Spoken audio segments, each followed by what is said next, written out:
میرے محترم بھائیو، آج کا بیان، آج کی گفتگو کوئی عام نصیحت نہیں بلکہ روح کو جھنجھوڑ دینے والی وہ حقیقت ہے جسے جان کر شاید آپ لوگوں کی آنکھیں نم ہو جائیں، دل کانپ جائے اور چلتے ہوئے قدم رک جائیں، کیونکہ آج میں ان 3 بدبخت لوگوں کا ذکر کرنے جا رہا ہوں، 3 بدقسمت لوگوں کا ذکر کرنے جا رہا ہوں جنہیں قیامت کے دن وہ نبی بھی نہیں دیکھیں گے جو اپنے دشمنوں کے لیے بھی دعا کرتے تھے، جو اپنے دشمنوں کے لیے بھی رحمت بن کر آئے، جو طائف کے پتھروں میں بھی رحمت ڈھونڈتے رہے، جس نبی کے قدموں میں شفاعت کی کنجی ہے، جن کے ہاتھ اٹھیں تو جہنم کے تمام دروازے بند ہوتے نظر آئیں اور جنت کے تمام دروازے کھلتے نظر آئیں، وہ نبی ہر گنہگار کے لیے سفارش کریں گے،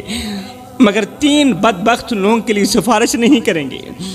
ان کے لیے نہ سفارش ہوگی، نہ دعا، نہ نظر کرم۔ ہے وہ دن جب سورج سروں پر ہوگا میری قوم کے نوجوانوں، پسینے میں لوگ ڈوب رہے ہوں گے، ہر نفس اپنی فکر میں ہوگا، اور ایسے وقت میں اگر ہمارے پیارے نبی جناب حضرت محمد مصطفیٰ صلی اللہ علیہ وسلم بھی منہ موڑ لیں تو سوچو کون بچائے گا ہمیں؟ کیا آپ جانتے ہیں وہ 3 بدبخت لوگ کون ہیں؟ اور کہیں آپ ان میں شامل تو نہیں، کہیں ان میں آپ لوگوں کا نام تو نہیں ہے، اور کہیں ان بدبخت لوگوں میں آپ تو شامل نہیں جن کی طرف ہمارے نبی دیکھنا بھی گوارا نہیں کریں گے۔ جس شخص کی طرف ہمارے نبی نہیں دیکھیں گے قیامت کے دن تو یوں سمجھو وہ شخص برباد ہو گیا، اس کی بخشش کے دروازے بند ہو گئے، جس کی طرف قیامت کے دن میرے کریم آقا دیکھیں گے نہیں، اس کے لیے نہ جنت باقی رہے گی، نہ شفاعت باقی رہے گی، نہ رحم، نہ امید باقی رہے گی۔ حضرت شیخ سعدی رحمت اللہ تعالی علیہ فرماتے ہیں کہ یہ 3 بدبخت لوگ جنہیں قیامت کے دن اللہ کے محبوب کی شفاعت نصیب نہیں ہوگی، یہ اتنے منحوس لوگ ہیں اس دنیا میں کہ اگر تم ان کو کسی راستے سے آتا ہوا دیکھو تو وہ راستہ بھی چھوڑ دو۔ وہ لوگ اس قدر منحوس لوگ ہیں، اگر یہ 3 لوگ جن کے بارے میں اللہ کے نبی نے فرمایا کہ قیامت کے دن میں ہر ایک گنہگار کی سفارش کروں گا مگر 3 بدقسمت لوگوں کی سفارش نہیں کروں گا۔ حضرت شیخ سعدی رحمت اللہ تعالی علیہ فرماتے ہیں کہ اگر یہ 3 لوگ کسی راستے سے آ رہے ہوں، ادھر سے یہ 3 لوگ آ رہے ہوں، ادھر سے آپ لوگ آ رہے ہوں، تو ان 3 لوگوں کا منحوس چہرہ دیکھ کر وہ راستہ بھی چھوڑ دو، جی وہ راستہ بھی چھوڑ دو۔ اگر تم ان کو راستے سے آتا ہوا دیکھو وہ راستہ ہر حال میں چھوڑ دو، کیونکہ یہ وہ بد نصیب ہیں جن کے چہروں پر اللہ کا قہر لکھا جا چکا ہے، جن کے چہروں پر منحوسیت لکھی جا چکی ہے، اللہ کا عذاب لکھا جا چکا ہے۔ ان کے لیے نہ شفاعت ہے، نہ بخشش ہے، نہ مہلت اور نہ ہی معافی، بلکہ انہیں بغیر حساب و کتاب کے جہنم میں پھینک دیا جائے گا۔ ان کے ساتھ بیٹھنا بھی وبال ہے، جی ان کے ساتھ بیٹھنا بھی مت، ان سے رشتہ داری قائم کرنا اللہ کے عذاب کو دعوت دینا ہے۔ ان 3 لوگوں کے ساتھ بیٹھنا بھی مت، ان کے ساتھ بولنا بھی مت، ان کے ساتھ رشتہ داری بھی قائم مت کرنا، اور ان جیسے لوگوں کو اپنی بیٹی دینا صرف بیٹی نہیں بلکہ اپنی نسل اور ایمان کا سودا کرنا برابر ہے۔ جی میرے محترم بھائیو، میں آج آپ لوگوں سے التجا کروں گا، ہاتھ جوڑ کے عرضی کروں گا کہ اگر کسی بھٹکے ہوئے کو اپنی بیٹی دے دو تو شاید وہ سنور جائے، اگر کسی گنہگار شخص کو اپنی بیٹی دے دو شاید وہ سنور جائے، توبہ کر لے، مگر ان 3 بدبختوں کو اپنی بیٹی مت دینا۔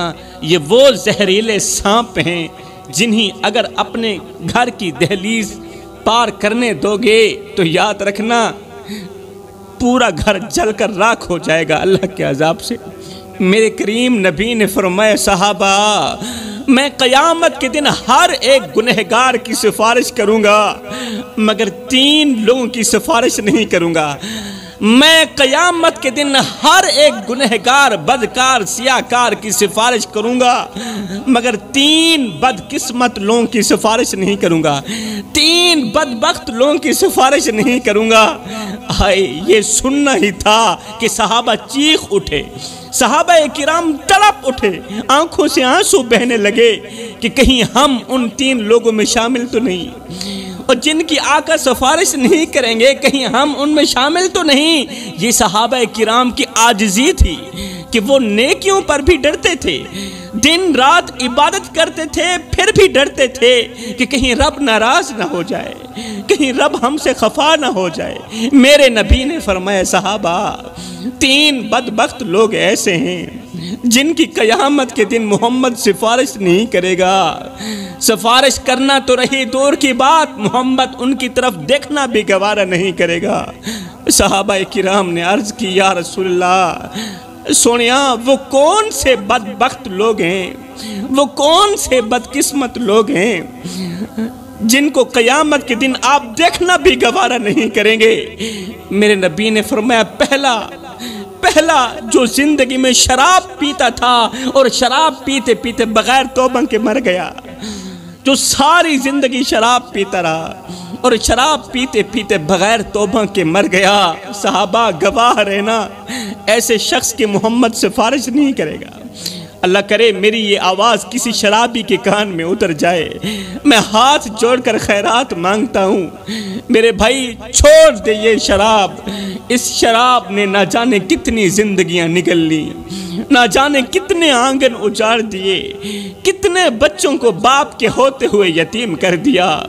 آج کتنی عورتیں ہیں جو شوہر کے ہوتے ہوئے بھی بیوہ جیسی زندگی گزار رہی ہیں، اور وجہ صرف شراب ہے۔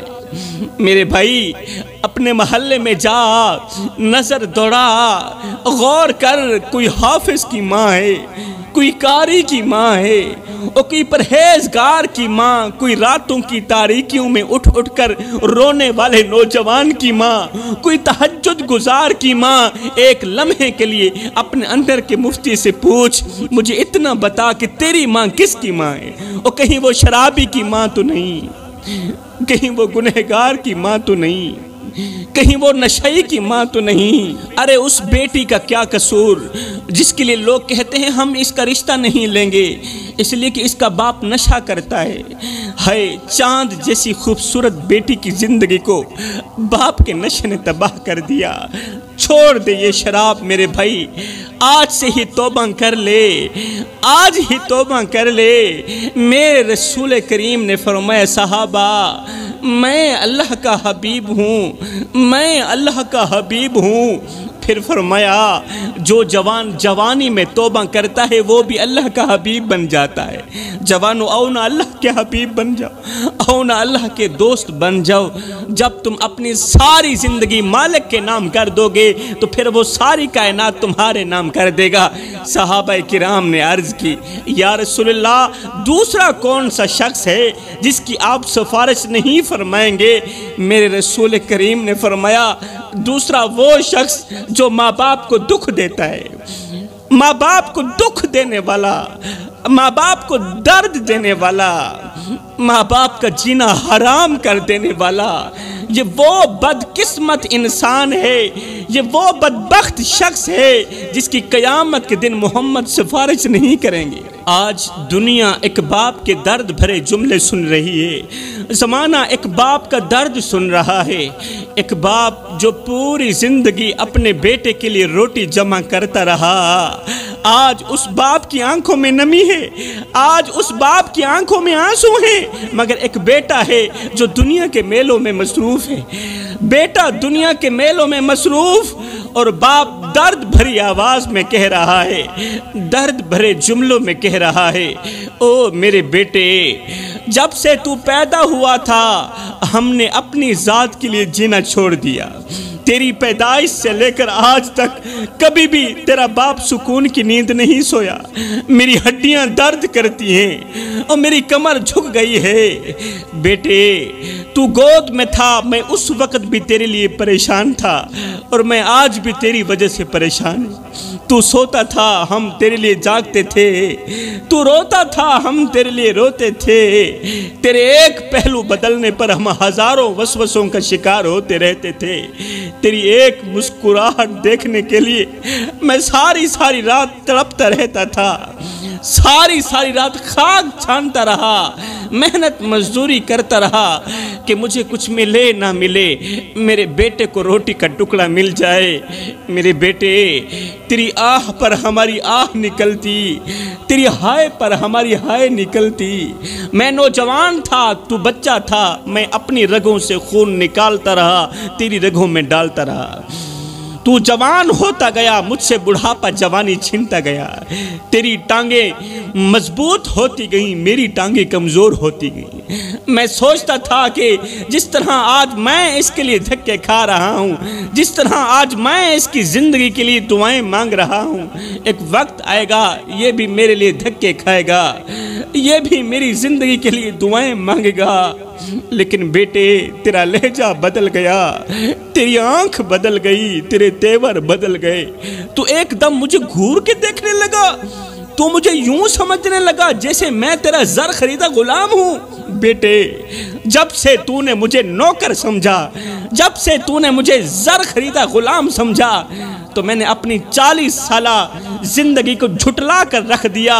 ہاں، میں نوکر، تو سردار، میں غلام، تو آقا، تو لکھ دے کروڑ ہزار سہی، میں ککھدا نہیں لاچار سہی، تو حسن جمال دا مالک سہی، میں کو جاتے بیکار سہی، تو باغ بہار دی رونق سہی، تو گل پھلتے میں خار سہی، میں کو شاکر اپنے نال چرکھ، میں نوکر، تو سردار سہی۔ اگر تو مجھے باپ کا درجہ نہیں دے سکا، کم از کم ایک پڑوسی جتنا درجہ تو دے دیا کر۔ پڑوسی بھی پڑوسی کا حال چال پوچھ لیتا ہے، پڑوسی بھی پڑوسی کا درد سن لیتا ہے۔ کیا میں اس قدر گر چکا ہوں کہ تو مجھے پڑوسی سمجھنا بھی گوارا نہیں کرتا؟ اچھا میرے بیٹے، میں آج کے بعد تیرے سامنے نہیں آؤں گا، آج کے بعد تیری راہوں کا مسافر نہیں بنوں گا، مگر میرے بیٹے، مہینے میں ایک بار ہی صحیح مجھے ایک بار اپنی شکل دکھا دیا کر، کیونکہ جب میں تیری تصویر دیکھتا ہوں نا، مجھے زندگی کے سارے درد بھول جاتے ہیں، مجھے زندگی کے سارے غم بھول جاتے ہیں۔ ہائے، باپ نے تو 1 مہینے کا کہا تھا، مگر آج 10 سال گزر چکے ہیں، بیٹے نے باپ کا نام تک نہیں لیا، شکل دکھانا تو رہی دور کی بات۔ آج باپ کے کان بیٹے کی آواز سننے کے لیے ترس رہے ہیں، باپ کی آنکھیں بیٹے کو دیکھنے کے لیے ترس رہی ہیں۔ ہجر تیرا جے پانی منگے تے میں کھونے نہ دے کینا، جی کر دے تینوں کول بٹھا کے درد پرانے چھیڑا۔ صحابہ کرام نے عرض کی، یا رسول اللہ، سونیا تیسرا شخص کون سا ہے جس کی قیامت کے دن آپ سفارش نہیں کریں گے؟ میرے رسول کریم نے فرمایا، تیسرا وہ شخص جو دنیا میں لوگوں کا دل دکھاتا رہا، دکھی لوگوں کے دلوں پر وار کرتا رہا، لوگوں کا جینا حرام کرتا رہا، جو مسکراتے چہروں کو آنسو دیتا رہا، جو امید بانٹنے کے بجائے ان کے خواب توڑتا رہا۔ خدا راو میرے بھائیو، کسی کو اتنا مت ستاؤ کہ وہ اللہ کے سامنے تمہارا نام لے کر رو پڑے۔ اگر اس نے ایسا کر لیا تو یاد رکھنا، خدا کی قدرت تمہارا جینا حرام کر دے گی۔ اللہ چپ ضرور ہے مگر بے خبر نہیں ہے۔ میرے رب کو بے خبر مت سمجھنا، اس کی چپ سے ناجائز فائدہ مت اٹھانا۔ یہ جو دل ہے نا، یہ اللہ کا گھر ہے، اور اللہ کے گھر کو ویران کرنے والے کبھی آباد نہیں رہتے۔ اگر ایسا کرو گے تو یاد رکھنا، دنیا میں رہتے ہوئے بھی قبر جیسی زندگی گزارو گے۔ سانسیں چل رہی ہوں گی مگر چین نصیب نہیں ہوگا، پھر جسم سلامت ہوگا مگر دل زخمی ہوگا۔ اگر تم نے کسی کو بے وجہ رلایا تو یاد رکھنا، بستر ہوگا مگر نیند نیند نہیں آئے گی، زندگی ہوگی مگر زندگی جیسی نہیں ہوگی۔ اللہ فرماتا ہے میرے بندے، کسی کو دکھ دے کر، کسی کو درد دے کر، کسی کو ایک پل کے لیے غم دے کر میرے دروازے پر اپنی خوشی کی خیرات مانگنے مت آنا، اور کسی کو ایک پل کی خوشی دے کر پھر اپنی پریشانی کی فکر مت کرنا، پھر اپنی پریشانی کی پرواہ مت کرنا۔ آج کتنے لوگ ہیں جو اللہ کے بندوں کا جینا حرام کر کے بڑے آرام سے کہتے ہیں کیا ہوا، ایسے تو چلتا ہی رہتا ہے۔ کسی کی بیٹی کی عزت روند کر، کسی کی بیٹی کی عزت کی دھچیاں اڑا کر کہتے ہیں کیا ہوا، زمانہ ایسا ہی ہے۔ زمینوں پر ناجائز قبضہ کر کے کہتے ہیں کیا ہوا، یہ سب تو ہوتا ہی رہتا ہے۔ او ظالم، تجھے تو شاید کسی کا درد دکھائی نہیں دیتا، تجھے تو شاید کسی کی تکلیف دکھائی نہیں دیتی، تو لوگوں کے آنسو بہا کر سمجھتا ہے یہ معمولی سی بات ہے۔ نہیں بھائی، آنسو کے ایک قطرے کے اندر اتنی طاقت ہوتی ہے کہ وہ رب کے عرش کو ہلا سکتا ہے، تقدیر کا رخ بدل سکتا ہے، ظالموں کے تکبر کو خاک میں ملا سکتا ہے۔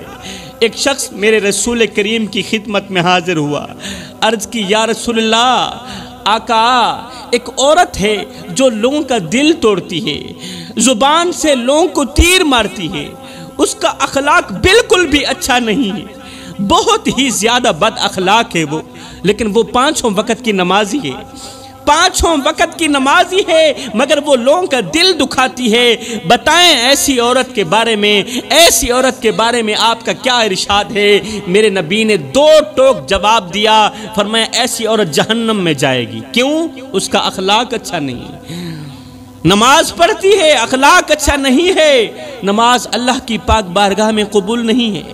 اتنے میں دوسرا شخص آیا، کہنے لگا یا رسول اللہ، میرے محلے میں ایک عورت رہتی ہے، وہ نمازیں تو کم پڑھتی ہے، قرآن تو کم پڑھتی ہے، مگر اس کا اخلاق بہت اچھا ہے، اس نے کبھی کسی کا دل نہیں توڑا، کبھی کسی کے دل پر وار نہیں کیا، ہماری عورتیں اس کی لمبی عمر کے لیے دعائیں کرتی ہیں، ایسی عورت کے بارے میں آپ کا کیا حکم ہے؟ میرے نبی نے فرمایا ایسی عورت جنت میں جائے گی، ایسی عورت جنت میں جائے گی، اور اس کا اخلاق، اس کی اچھی زبان ایک نہ ایک دن اسے 5 وقت کی نماز بھی بنا دے گی۔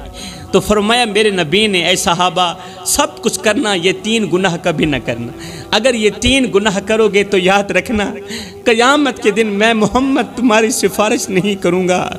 جو لوگ اپنی زندگی میں یہ 3 گناہ بڑے شوق سے کرتے ہیں، ان کی زندگیوں میں سکون کے جنازے اٹھ جاتے ہیں میرے بھائیوں، وہ سکون کی سانس نہیں لے پاتے اپنی مختصر سی زندگی میں۔ وہ مال تو کماتے ہیں مگر مال میں برکت نہیں ہوتی، وہ رزق کماتے ہیں مگر یہ رزق ان کے لیے وبال بن جاتا ہے، ان کی اولاد ان کی نافرمان بن جاتی ہے۔ تب تک جب تک یہ لوگ ان 3 گناہوں سے سچی اور پکی توبہ نہیں کر لیتے۔ میں دعا کرتا ہوں اللہ ہمیں بھی جلد از جلد ان 3 گناہوں سے سچی اور پکی توبہ کرنے کی توفیق عطا فرما۔ آمین ثم آمین، وما علینا الا البلاغ المبین۔